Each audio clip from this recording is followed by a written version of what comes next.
Hello दोस्तों, आपका स्वागत है हमारे YouTube चैनल स्माइल विद एजुकाम। जैसा कि आप सभी जानते हैं, हमने कल यहाँ पर ज्योग्राफी को यहाँ पे पढ़ा दिया था, यानी जानने योग्य जो बातें थी। आज हम थोड़ा विस्तृत रूप से समझते हैं, थोड़ा बड़े रूप में समझते हैं। ओके बेटा, चलिए बोलिए जय श्री श्याम। देखिए, हम संसाधनों के प्रकार पर पहुँच चुके हैं। हमारा है उत्पत्ति के आधार पर संसाधन, यानी जिनकी उत्पत्ति हुई है उसके आधार पर समझते हैं। ठीक है बेटा, चलिए समझते हैं। देखिए, जैव संसाधन, ये मैंने बताया था, यानी जीवित वस्तुओं से प्राप्त संसाधन ही जैव संसाधन कहलाते हैं। तो जीवित वस्तुओं से प्राप्त संसाधन जैव संसाधन कहलाते हैं, जैसे वन, मनुष्य, वन्य जीव। और जैव संसाधन वे संसाधन जो हमें निर्जीव वस्तुओं से प्राप्त होते हैं, वे अजैव संसाधन कहलाते हैं। जैसे खनिज, चट्टाने। बेटा गले में थोड़ी खराश है, बुखार है, इसलिए थोड़ा प्रॉब्लम आ रहा है। आगे समझते हैं समाप्यता के आधार पर। What is the mean of समाप्यता? समाप्यता का मतलब क्या होता है? समाप्यता कहलाता है कि वे संसाधन जो मतलब एक बार प्रयोग किए जाए तो क्या होगा, उन्हें दोबारा कर सकते हैं या नहीं, उस चीज की बात है। तो समाप्यता के आधार पर हम संसाधनों को दो भागों में बांट सकते हैं, नवीकरणीय और अनवीकरणीय। ठीक है, नवीकरणीय और अनवीकरणीय। तो नवीकरणीय कौन से संसाधन होंगे? जिन्हें प्रकृति द्वारा पुनः उत्पन्न किया जा सकता है, और अनवीकरणीय जिनके भंडार सीमित है। ठीक है, ये यहाँ पर डेफिनेशन है। वैसे मैं आपको समझा चुका हूँ दूसरे तरीके से। क्या समझाया था कि नवीकरणीय वे संसाधन है जिनका हम एक बार प्रयोग करके उन्हें दोबारा यांत्रिक क्रिया द्वारा, रासायनिक क्रिया द्वारा या भौतिक क्रिया द्वारा पुनः प्राप्त कर सकते हैं। अनवीकरणीय योग्य संसाधन वे होते हैं जिन्हें हम ना तो किसी भी प्रकार से दोबारा प्रयोग नहीं कर सकते, ना बना सकते हैं, चाहे आप यांत्रिक क्रिया लगा लें, भौतिक लगा लें, रासायनिक लगा लें। अगला है स्वामित्व के आधार पर। स्वामित्व मतलब हक के आधार पर, अधिकार के आधार पर। तो पहला है व्यक्तिगत संसाधन, दूसरा है सामुदायिक। ये भी बताया था जो पर्सनल होते हैं, यानी ऐसे संसाधन जिस पर एक आदमी का अधिकार होता है, तो व्यक्तिगत संसाधन कहलाते हैं। और ऐसे संसाधन जिसपे पूरे समुदाय का अधिकार होता है, वो सामुदायिक संसाधन कहलाते हैं। ठीक है, उदाहरण के लिए जैसे घर, आपका घर है, वो निजी है, तो कैसा है वो? व्यक्तिगत संसाधन है। लेकिन चारागाह है, पार्क है जहाँ पर हम घूमने जाते हैं, वो कैसे संसाधन है? सामुदायिक, यानी उसका हम सभी प्रयोग कर सकते हैं। आगे चलते हैं। आगे बेटा राष्ट्रीय संसाधन। राष्ट्रीय संसाधन क्या होता है? देश के सीमाओं के अंतर्गत या भौगोलिक सीमा के अंतर्गत आने वाले क्या कहलाएंगे बेटा? राष्ट्रीय संसाधन कहलाएंगे। या कह सकते हैं जिस पर किसी देश का अधिकार हो, वो राष्ट्रीय संसाधन कहलाता है। जैसे खनिज है, जल संसाधन है। अंतरराष्ट्रीय, यानी अंतरराष्ट्रीय संसाधन को थोड़ा समझ लीजिए, ये मैं बताया नहीं था आपको। यानी अंतरराष्ट्रीय संगठनों द्वारा नियंत्रित संसाधन। सर जी समझ में नहीं आया तो समझिए। जैसे महासागरीय संसाधन, जैसे हिंद महासागर है, अब वो ना केवल भारत के बल्कि श्रीलंका के क्षेत्र में पड़ता है। तो कुछ 22.2 मील समुद्री इतने क्षेत्र तक विभाजन कर दिया जाता है कि भाई इतनी दूरी तक आप संसाधनों का प्रयोग कर सकते हैं, और दूसरे देश की सीमा से 22.2 मील तक आप संसाधन का प्रयोग कर सकते हैं। चाहे उसमें मोती निकले, चाहे प्रवालद्वीप निकले, चाहे कोई भी खनिज पदार्थ निकले, आप उसका प्रयोग कर सकते हैं। अगला है बेटा विकास के आधार पर। ये हमने उत्पत्ति के आधार पर समझा था, विकास के आधार पर समझते हैं। प्राकृतिक संसाधन समझ ही लिया हमने। विकास का मतलब संभावी संसाधन, यानी जिनके होने की संभावना है, अभी तक जिनका पूरा प्रयोग नहीं किया गया है, वे संभावी संसाधन है। विकसित संसाधन, यानी वे संसाधन जिनका सर्वेक्षण तो किया जा चुका है, जिनका सर्वेक्षण हो चुका है और उपयोग किया जा रहा है, वो विकसित संसाधन है। परंतु तकनीकी अभाव के कारण वो अप्रयुक्त है। दोबारा सुनिए, ऐसे संसाधन जिनका हम उपयोग कर सकते हैं, सर्वेक्षण हो चुका है, लेकिन हमारे पास टेक्नोलॉजी नहीं है उनको यूज करने के लिए। ठीक है, भंडार तो सीधा सीधा आप समझते होंगे, यानी उपयोग के लिए, जो भविष्य के लिए हम वस्तु रखते हैं, वो भंडारण कहलाता है। अब आता है बेटा संसाधन नियोजन। ये भी समझाया था मैंने आपको, ब्रीफली समझाया था। नियोजन मतलब योजना, यानी संसाधन नियोजन देश के सतत विकास के लिए आवश्यक है। भारत में संसाधन नियोजन की प्रक्रिया 5 वर्षीय योजनाओं के माध्यम से की जाती है। यानी संसाधनों का प्रयोग हम 5 वर्ष की योजनाओं के आधार पर करते हैं। 5 वर्ष की योजना बनाते हैं जिसमें हम संसाधनों का प्रयोग करते हैं। जैसे इंदिरा गांधी नहर परियोजना, तो उसमें पानी का प्रयोग किया हमने पंचवर्षीय योजना के तहत। अब संसाधन नियोजन के चरण मतलब तरीके क्या है योजना करने के। पहला है संसाधनों की पहचान करें, उसका सर्वेक्षण करें। दूसरा संसाधनों का मूल्यांकन करें कि हम कितने प्रतिशत संसाधनों को हम यूज कर सकते हैं। फिर है संसाधन विकास की योजना बनाना कि किस क्षेत्र के लिए हमें इस संसाधन का प्रयोग करना है। और लास्ट है योजना का क्रियान्वयन, यानी उस योजना को किस तरीके से हमें आगे बढ़ाना है और अपना कार्य जारी रखना है। समझ में आया बच्चों? समझ में आ गया? ओहो, आज हम पढ़ते हैं भूमि संसाधन। देखो भारत का कुल भौगोलिक क्षेत्र 32.8 लाख वर्ग किलोमीटर है, जिसमें से भूमि का डिवाइडेशन है। जैसे उसमें से भूमि के प्रकार यानी कृषि योग्य भूमि है, वन्य है, बंजर है, चारागाह है, अन्य भूमि। अब कृषि योग्य भूमि जो है वो ज्यादा 54% है, क्योंकि भारत कैसा है, कृषि प्रधान देश है, आज की स्थिति की बात कर रहे हैं। और वन भूमि 22%, बंजर भूमि 12%, चारागाह 4%, अन्य 8%। ठीक है बेटा, जिसमें से वन भूमि वनों से घिरी हुई है, बंजर भूमि किसी भी काम के लायक नहीं है, चारागाह यानी पशुओं को चराने के लिए, और अन्य में तो आप जानते हैं शहर विस्तार हो रहा है, बिल्डिंगें बन रही हैं, कंपनियां खुल रही हैं। अब आता है भू निम्नीकरण के कारण कि पृथ्वी का कम होना नहीं बल्कि कृषि योग्य भूमि का कम होना। उसका कारण क्या है? एक तो अत्यधिक खनन, यानी अत्यधिक क्या किया जा रहा है, खनन किया जा रहा है। खनन समझते हैं? खुदाई, यानी खनिजों के लिए क्या की जा रही है, खुदाई की जा रही है। दूसरा है अति पशुचारण, यानी अगर पशु युक्त जो भूमि है 4%, उस पर अब अति पशुचारण कर रहे हैं।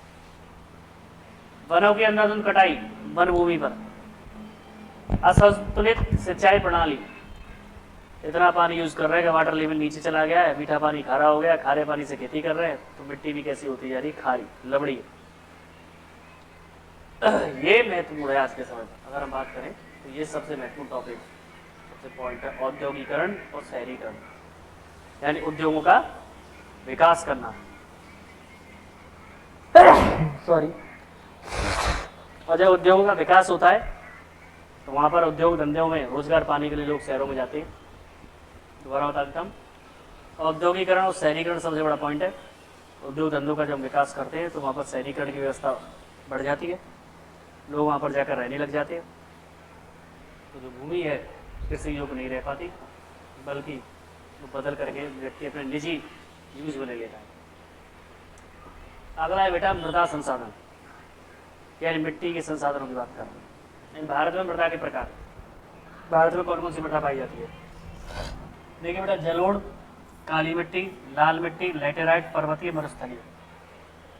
ध्यान से देख लीजिए, हमारे यहाँ 6 प्रकार की मिट्टी ज़्यादा पाई जाती है। पहली है बेटा जलोढ़, दूसरी काली मिट्टी, लैटेराइट मिट्टी, मरुस्थलीय मिट्टी, पर्वतीय, ठीक है, और लाल मिट्टी।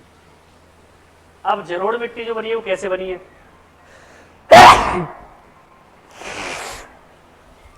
जलोढ़ मिट्टी कैसे बनी है बेटा? नदियों द्वारा लाई गई, यानी नदियां, जैसे हिमालय पर्वत से निकलने वाली जो नदियां हैं वो अपने साथ बहुत सारा कंकड़, पत्थर, मिट्टी लेकर बहती है, और समतल जगह पर आकर के वो अपनी मिट्टी वगैरह को इकट्ठा करते हुए चलती है, तो वहाँ पर मृदा का निर्माण होता है। ये बहुत उपजाऊ होती है, और ये मैदानी क्षेत्र और डेल्टा क्षेत्रों में पाई जाती है, जैसे उत्तर प्रदेश। अगला है काली मिट्टी, जिसे हम रेगर कहते हैं, काला सोना भी कह सकते हैं। कपास की खेती के लिए सबसे अच्छी होती है, और ये ज्यादातर पकते हैं दक्कन के पठार में। लाल मिट्टी बेटा, लाल मिट्टी लोहे से युक्त है, ये कहाँ पाई जाती है? तमिलनाडु और कर्नाटक में। लैटेराइट, यानी जब पानी पड़ता है तो पानी जो होता है ऊपर की उपजाऊ परत को उड़ा कर बहा कर ले जाता है। पानी मिट्टी की उपजाऊ परत को ऊपर से बहा कर ले जाता है, तो मिट्टी बसती है वो कैसी होती है बेटा? लैटेराइट। ठीक है, ये ज़्यादा उपजाऊ नहीं होती है। पर्वतीय मिट्टी अपरिपक्व, यानी पूरी तरह से मिट्टी नहीं होती, कम उपजाऊ होती है, इसलिए वहाँ पर सीढ़ी नुमा खेती की जाती है ना, हिमालय के क्षेत्र है, इस पर्वतीय क्षेत्रों की बात कर रहे हैं। मरुस्थलीय, ये तो बिल्कुल मिट्टी होती है, बालू होती है, ना कोई उपजाऊ होती है, केवल कांटेदार झाड़ियाँ, यही चीज़ें आप रुकते हैं। कहाँ पर पाई जाती है रेगिस्तानी? भारत के राजस्थान में और राजस्थान से टचे हुए गुजरात में। अब यहाँ पर पढ़ते हैं बेटा मृदा अपरदन एवं संरक्षण। मृदा अपरदन समझा? इसको हटा देते हैं, थोड़ा कंफ्यूज हो जाओगे। यानी मृदा अपरदन एवं संरक्षण, यानी मिट्टी का कटाव कैसे होता है और मृदा अपरदन कहते किसे हैं, ये समझते हैं। मिट्टी का बेटा उपजाऊपन का हट जाना, चाहे वो वायु के द्वारा या जल के द्वारा, ये कहलाता है मृदा का अपरदन। कटाव हो जाना, उपजाऊपन का हट जाना, ऊपरी परत जो उपजाऊ होती है उसका हट जाना। तो मिट्टी के ऊपरी उपजाऊ परत का हवा या पानी द्वारा बह जाना ये मृदा अपरदन कहलाता है। मिट्टी के ऊपरी परत का हवा या पानी द्वारा बह जाना मृदा अपरदन कहलाता है। अगला है मृदा संरक्षण के उपाय। तो हम क्या कर सकते हैं मृदा संरक्षण के लिए? एक तो वृक्षारोपण कर सकते हैं, मैं आपको अलग से कर देता हूं उसके लिए। बेटा मैं कॉलम बना रहा हूं मृदा संरक्षण के।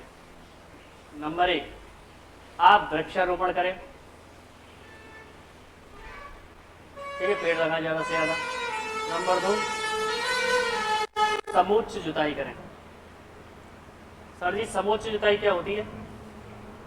ढलान के विपरीत जुताई करें।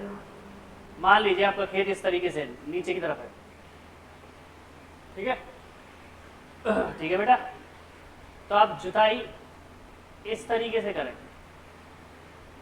तो जो पानी आएगा वो पेड़ों में रुक रुक कर जाएगा। अगर मान लीजिए हम जुताई इस तरीके से ही कर देंगे तो सारा पानी यहाँ इकट्ठा हो जाएगा। तो इसे समोच्च खेती करें, ऊपरी परत तो बचेगी। तो पहला था हमारा वृक्षारोपण, दूसरा था, अरे यार, वृक्षारोपण, ठीक है बेटा, दूसरा है हमारा समोच्च जुताई, तीसरा है हमारा पर्वतीय क्षेत्र में एरिया सीढ़ीनुमा खेती,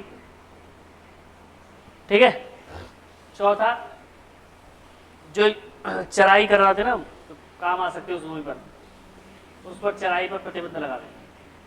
क्या है कि पशु जो होते हैं उनके खुरों से भी छोटी छोटी झाड़ियों से भी मिट्टी का उपजाऊपन हट जाता है। बताइए समझ में आया कि नहीं आया? समझ में आ गया? ठीक है बेटा। तो ये तो जल संसाधन भारत में कुल उपलब्ध जल का केवल 4% है। भारत में 4% है, ये कहा है उसने जल संसाधन विश्व के हिसाब से। जल संसाधन एक प्रमुख कारण जो संकट आ रहा है ना जल का, उसका क्या है? सबसे पहले यही है, ये तो सब में चलेगा, विकास में तो सब में परेशानी है। सबसे पहला है जनसंख्या वृद्धि, फिर जल का अति दोहन। अति दोहन का मतलब धुआंधार प्रयोग कर रहे हैं, नदी के दाढ़ी बना रहे, पानी चल रहा है, दांत मांज रहा है, नल खुला छोड़ दिया है। फिर है जल प्रदूषण जो उद्योगों की वजह से हो रहा है, कूड़ा करकट फेंक दिया, केमिकल फेंक बहा दिए। फिर वर्षा जल का अपर्याप्त संचयन, पानी पड़ रहा है वर्षा का, कहीं पर जैसे पहले गाँव में पोखर थी, नहरें थी, तो वर्षा के जल को वो इकट्ठा कर लेते थे, तो इससे क्या होता था? भूमि का जल स्तर बढ़ जाता था। अब वो हो ही रहा। आगे बेटा जल संरक्षण के उपाय, ठीक है, जल संरक्षण के उपाय, तो इसे हम बता ही देते। तो देखिए पहले तो वर्षा के जल को हमें संचित करना चाहिए। अगला ड्रिप सिंचाई प्रणाली करनी चाहिए। ड्रिप सिंचाई क्या होता है? तो जो पर्वतीय क्षेत्र होते हैं, पर्वतों से बहने वाला जो पानी है वो इतनी तीव्र गति से आता है वो बह जाता है, पर्वतों से आने वाला पत्थर कंकड़ सब चले जाते हैं। तो अगर बांस का प्रयोग करके, यानी खेतों तक बांस, नहीं समझ में आएगा ऐसे मैं बताता हूँ, ये आपका पर्वत है, पानी यहाँ से बह रहा है, तो इसी जगह हम बांस लगा दें, पोला बांस, तो बांस से क्या हुआ? पानी अपने खेतों तक आसानी से पहुंचा सकते हैं। जैसे आज पाइपलाइन यूज करते हैं हम यहाँ पर, लेकिन पाइप टूट जाएगा तो यहाँ पर बांस ड्रिप लाने का यूज कर सकते हैं, पेड़ों पर भी लगा देते। अब है जल का पुनर्चक्रण। पुनर्चक्रण कैसे? बरसात का पानी, छत की धुलाई हो गई, उसको इकट्ठा किया, गड्ढे में भर लिया, जानवरों के काम आ जाएगा, अपनी बाइक धोने के काम आ जाएगा, तो पुनर्चक्रण जल का दोबारा से प्रयोग करना। अगला है नदी जोड़ो परियोजना, या नदियों को दूसरी नदियों से जोड़ दिया जाए तो वर्षा का जल इकट्ठा होगा, साथ साथ हमारी खेती के भी काम आएगा। ये हमारा था जल संसाधन के बारे में। इससे आगे हम आपसे अगले वीडियो में मिलेंगे। आशा करता हूँ आपको समझ में आया होगा। Stay healthy and stay fit. जय श्री श्याम।